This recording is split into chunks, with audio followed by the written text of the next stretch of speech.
साथ संगत जी, बड़े प्यार से बोलिए। धन निरंकार जी। रोजाना की तरह आज फिर ईश्वर का नाम लेकर उठी थी। किचन में आई और चूल्हे पर चाय का पानी चढ़ाया। फिर बच्चों को नींद से जगाया ताकि वे स्कूल के लिए तैयार हो सके। कुछ ही पलों में अपने सास ससुर को चाय देकर आई। फिर बच्चों को नाश्ता तैयार किया। इस बीच उसने बच्चों को ड्रेस भी पहनाई। फिर बच्चों के लिए नाश्ता कराया। पति के लिए दोपहर का टिफिन बनाना भी जरूरी था। इस बीच स्कूल का रिक्शा आ गया और वो बच्चों को रिक्शा तक छोड़ने चली गई। वापस आकर पति का टिफिन बनाया और फिर मेज पे जूठे बर्तन इकट्ठा किए। इस बीच पति देव की आवाज़ आई कि मेरे कपड़े निकाल दो। उनको ऑफिस जाने के लिए लेट हो रहा था।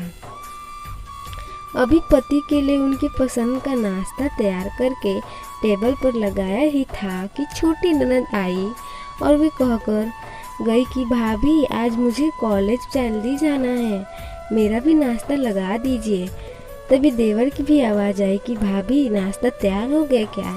अभी लीजिए, नाश्ता तैयार हो गया। पति और देवर ने नाश्ता किया और अखबार पढ़कर अपने अपने ऑफिस के लिए निकल चले। उसने मेज से खाली बर्तन समेट और सास ससुर के लिए उनका परहेज का नाश्ता तैयार करने लगी। दोनों को नाश्ता कराने के बाद फिर बर्तन इकट्ठे किए और उनको भी किचन में लाकर धोने लगी। इस बीच सफाई वाली भी आ गई। उसने बर्तन का काम सफाई वाली को सौंप कर खुद बड़े बेड की चादर वगैरह इकट्ठा करने पहुंच गई और फिर सफाई वाले के साथ मिलकर साथ में काम करने लगे। अब तक 11 बज चुके थे। अभी वो पूरी तरह काम समेट भी न पाई थी कि काल बेल बजी। दरवाजा खुला तो सामने बड़ी ननद और उसके पति व बच्चे सामने खड़े थे। उसने खुशी खुशी सभी को आदर के साथ घर में बुलाया और उसने बात करते करते उनसे आने की खुशी का इजहार करती रही। ननद की फरमाइश के मुताबिक नाश्ता तैयार करने में बाद भी अभी वो ननद के पास बैठी थी कि सास की आवाज़ आई, बहू खाने का क्या प्रोग्राम है? उसने घड़ी पर नज़र डाली तो 12 बज रहे थे। उसकी फिक्र बढ़ गई। वो जल्दी से फ्रिज की तरफ लपकी और सब्जी निकाली। फिर से दोपहर के लिए तैयारी में जुट गई। खाना बनाते बनाते अब दोपहर के 2 बज चुके थे। बच्चे स्कूल से आने वाले थे। लो बच्चे आ गए। उसने जल्दी जल्दी बच्चों की ड्रेस उतारी, उनका मुंह हाथ धुलाकर उनको खाना खिलाया। इसी बीच छोटी ननद भी कॉलेज से आ गई और देवर भी आ चुके थे। उसने सभी के लिए मेज पर खाना लगाया, खुद रोटी बनाने में लग गई। खाना खाकर सब लोग फ्री हुए तो उसने मेज से बर्तन जमा करने शुरू कर दिया।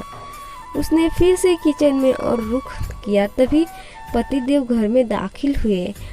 बोले कि आज देर हो गई, भूख बहुत लगी है, जल्दी से खाना लगा दो। उसने जल्दी जल्दी पति के लिए खाना बनाया और मेज पर लगाकर पति को किचन में गर्म रोटी बनाकर लाकर देने लगे। अब तक 4 बज चुके थे। अभी वो खाना खिला ही रही थी कि पतिदेव ने कहा कि आ जाओ, तुम भी खाओ। उसने हैरत के पति की तरफ देखा तो ख्याल आया कि आज मैंने सुबह से खाना ही नहीं खाया। इस ख्याल के आते ही पति के साथ खाना खाने बैठ गई। अभी पहला निवाला मुंह में डाला ही था कि आंखों से आंसू निकल आए। पति देव ने उससे आंसू देखा तो फौरन पूछा, तुम क्यों रो रही हो? वो खामोश रही और उसने सोचने लगी कि इनसे क्या से बताऊं कि ससुराल में कितनी मेहनत के बाद ये रोटी का निवाला नसीब होता है और लोग इसे मुफ्त की रोटी कहते हैं। प्यार से कहना संतो। धन निरंकार जी। एक माँ होती है जो अपने बच्चों के लिए, पति के लिए, सास ससुर के लिए कुछ भी करने के लिए तैयार हो जाती है।